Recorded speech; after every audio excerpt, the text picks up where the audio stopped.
It is 2019, and we still hear such news as Facebook accidentally realizing they had been storing plain text passwords for millions of users, Google closing its social network platform last month after data leaks among other concerns, and last year, records of the Indian National Identity Database being exposed. Every year, hackers manage to breach through security defenses and access valuable information of millions of people. A study from IBM estimated that the cost of data breaches was around $2 billion among 500 companies worldwide just in the last year. Taint tracking is a solution that detects and defends against information leaks by monitoring dynamic executions. So it taints sensitive user data, tracks taints throughout execution, and then prevents taints from flowing into untrusted channels. Taint tracking has three components: sources, propagation, and sinks. Sources identify where sensitive data enter the program state and mark them with taints. So for example, program arguments, inputs from keyboard, or data from the file system or the network can be typically taint sources. The propagation policy defines how to compute taints for values that are derived from sensitive data.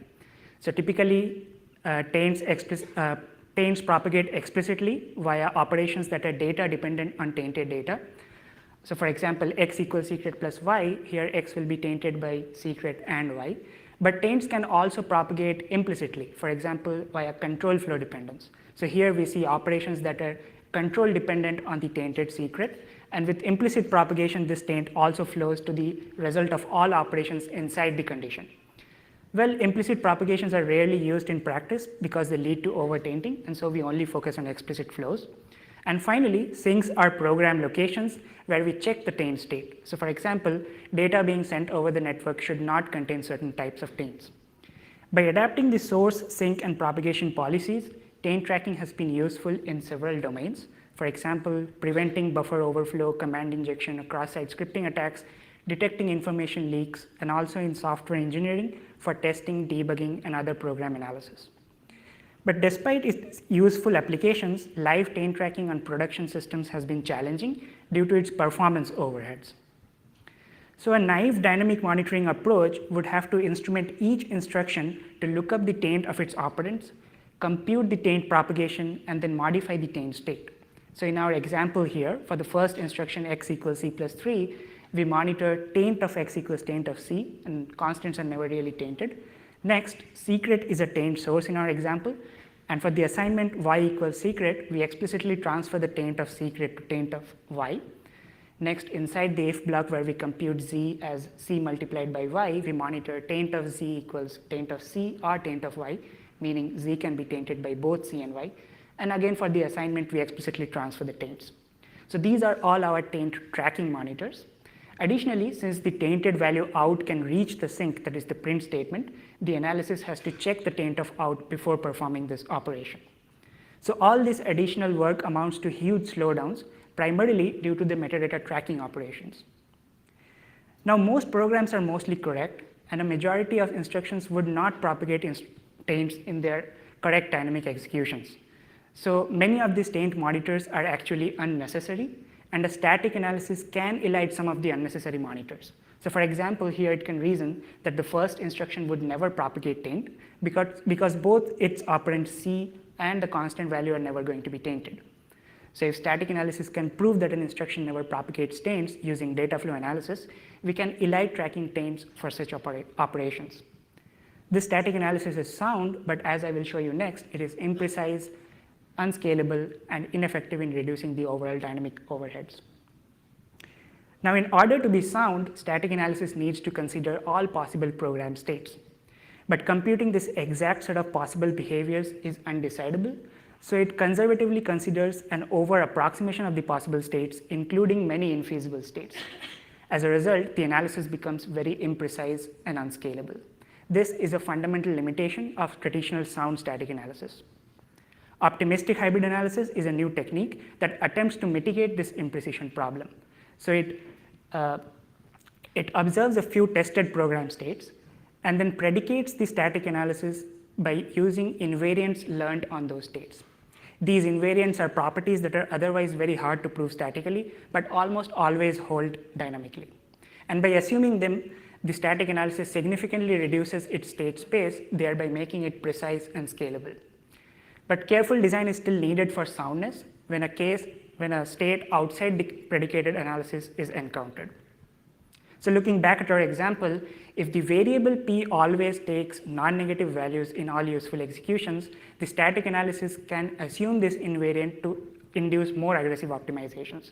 So assuming the if block never executes, it can reason that y's taint would never flow forward to z and then out and so on. So it can elide those taint monitors. Further, using backward reachability, it can reason that y's taint would never reach the sink, that is the print statement, and elide tracking that as well. So this simple assumption allows us to elide all the taint monitors in our example. So this predicated analysis is much more precise, targeted to the common case behavior, and scalable. Optimistic hybrid analysis works as follows. It profiles the target program to gather invariants that hold in most dynamic runs. The static analysis then assumes these invariants, predicating its state space, thereby improving precision and eliding many more dynamic monitors. And the optimized dynamic analysis then executes. So the property that we assumed in our example translates to the highlighted code block not being executed. This is in fact our simplest type of likely invariant, unreachable code. We use two other types of invariants that deal with function pointer callees and function call contexts. As long as these invariants do not fail in an execution, the analysis outcome is the same as the conservative sound approach. But what happens if an invariant fails? So in our example, we started with the tainted secret shown here in the taint set. And after we execute y equals secret, originally we would have tainted y as well. But using the optimistic assumptions, we elided tracking y. If the invariant ever failed and we execute z equals c times y, now we have no idea if y is tainted. As a result, we lose tracking this taint flow, and y can now propagate to z and out and leak without being detected. So when the invariant failed, the problem is that eliding y's taint monitor resulted in losing y's tainted state, and that would require us to roll back to recover this lost analysis metadata state. So the dynamic analysis needs to be able to detect when an invariant violates and then recover the analysis in order to be sound. So we need to add dynamic invariant validation checks for the detection and a recovery mechanism that can correct the effect of the incorrectly elided monitors and then resume with the correctly optimized analysis. So the question is, how do we recover the analysis? Well, because you could have lost essential metadata state anywhere in your program, prior work conservatively rolls back and re-executes from the beginning.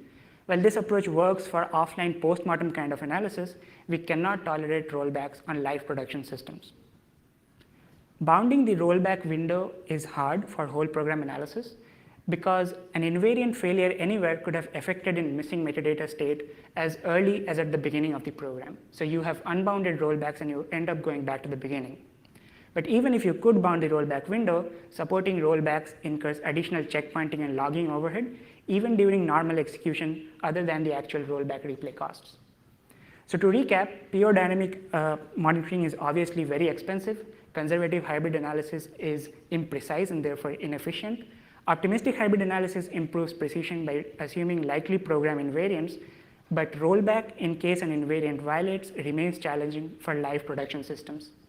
So we need to eliminate rollbacks in order to apply OHA to live systems. So the rollback issue was essentially due to potentially missing metadata state. Instead, if we make sure that we never miss any metadata, that is, somehow we correctly maintain the exact metadata state as in a conservative sound analysis, upon an invariant violation, the recovery mechanism can simply switch to the conservative analysis and continue forward. If the predicated analysis can prove that a monitor does not update the analysis metadata state, it essentially becomes a no-op. So for example, if we have a taint monitor of this type, taint of y equals taint of public, where the value public is never really tainted, this taint monitor would not modify the taint state. If we were to elide this monitor, even if we encounter a subsequent invariant violation, that would not affect the elision of this no-op monitor. Because the taint state is unaffected, we would not need a rollback to correct the effect of this elision. So by restricting the predicated static analysis to only perform safe elision of no-op monitors guarantees that the analysis metadata state is exactly the same as in a conservative sound analysis, and that in turn guarantees that the outcome of all analysis checks are correct. This is our key insight. So looking back at our example, remember we had assumed the invariant that the if block never executes. So if z is not tainted, the taint monitor for out will not add taint to out, and we still only have secret and y in the taint set. If we were to elide this taint monitor, we would end up with exactly the same taint set. And that is the reason this elision is safe under the assumed invariant. And if the invariant ever failed, we would have detected so and switched to the conservative analysis without missing any metadata. So elisions induced using predicated forward analysis are safe, and they keep the correct metadata state. Now we could have also elided the taint monitor for y because we reasoned it did not reach the sink. But while having this taint monitor adds secret and y to the taint set, if we were to elide this taint monitor, the metadata state would diverge and we would lose the taint of y. If there was an invariant failure at this point, the analysis would have to roll back to recover this lost analysis state. So this elision is unsafe, and we have to keep this taint monitor. So the forward recovery mechanism essentially needs to reactivate the monitors that were optimistically elided. This works as follows. We have two versions of the program instrumented in separate control flow domains, the fast path with the optimistic analysis and the slow path with the conservative analysis. Execution begins in the fast path domain, and upon an invariant violation, simply switches to the conservative slow path domain and continues forward. This switching is safe because the two versions only differ in their analysis logic, and moreover, safe elisions guarantee the correct metadata state at the point of invariant failure. Additionally, when returning from a function call, if there was an invariant violation in the callee, the caller should also switch to the conservative slow path. So we implement Iodine using the LLVM compiler infrastructure for C programs. It implements two variants of hybrid taint tracking. The conservative analysis uses pointer and data flow analysis to identify instructions that propagate taints, and only instrument them using a state-of-the-art pure dynamic tracking framework, LLVM's data flow sanitizer.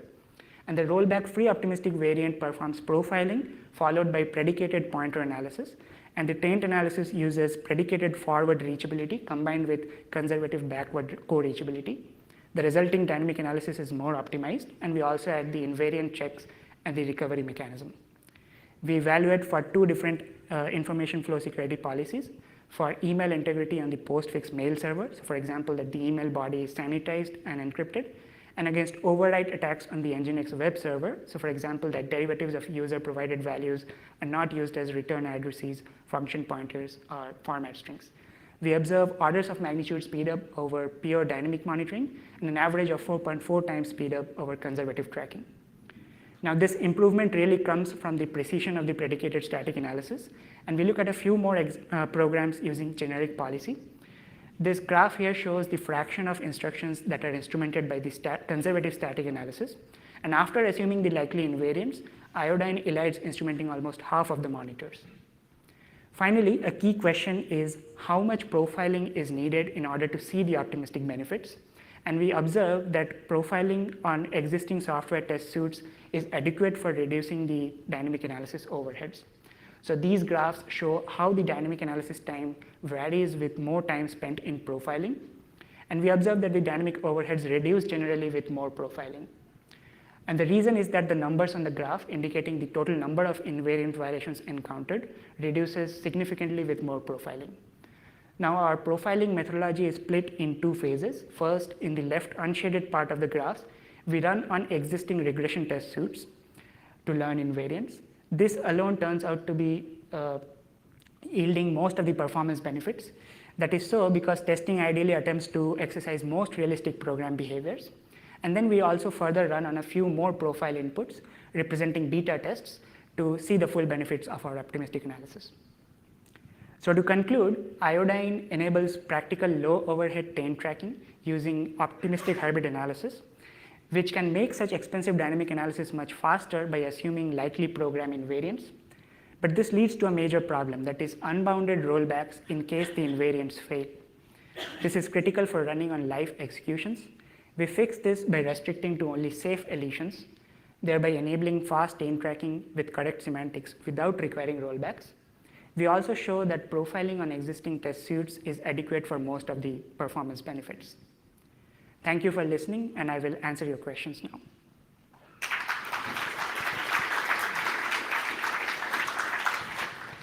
very nice talk, and we have plenty time for questions. So please, if you have questions, please come to the microphone.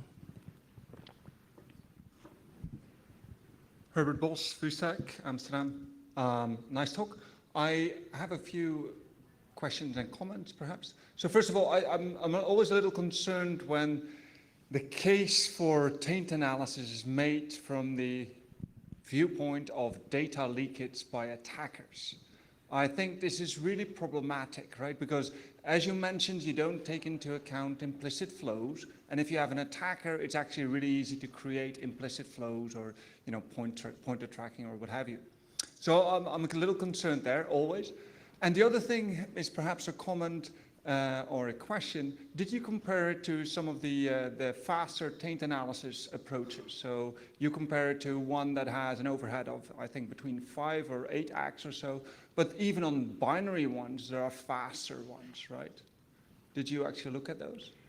Okay, so to respond to your first question about implicit propagation, our technique is broadly applicable to implicit propagations as well, but we do not explore them because it turns out that if you have a large fraction of your program state tainted, the benefits of optimistic analysis and even a conservative static analysis reduces. That is true with even conservative sound static analysis. Also, and, you know, it would explode anyway, right? So yes, impractical. Yes, it would be impractical, and that is the reason we do not look at implicit propagations. Regarding your question, so there are broadly 2 ways that you can reduce the overhead of dynamic taint tracking.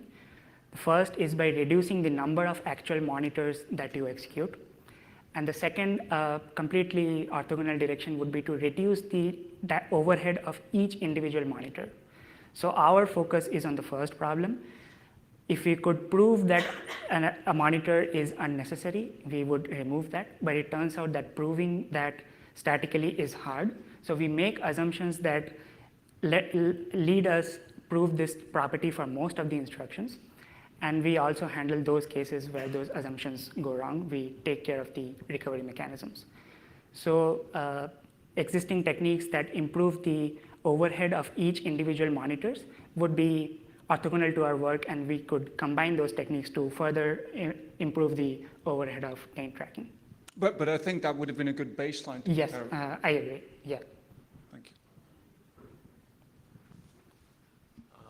Stefan Bruntaler, Munich. I have a question, and the question is actually quite technical. So if it's very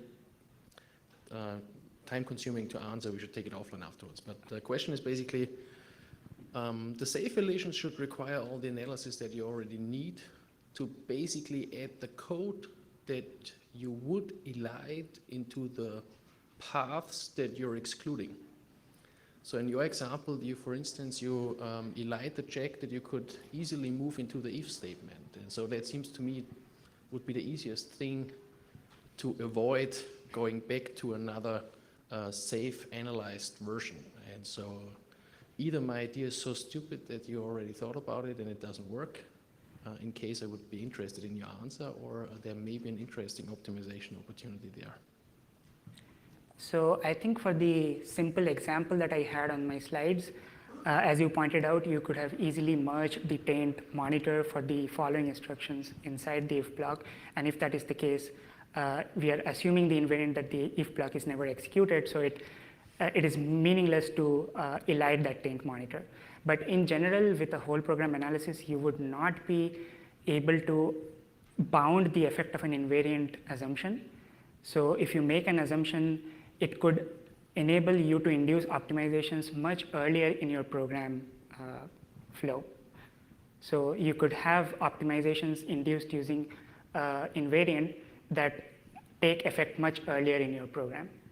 So in that case, the ability to merge the program, the ability to merge monitors would no longer be true.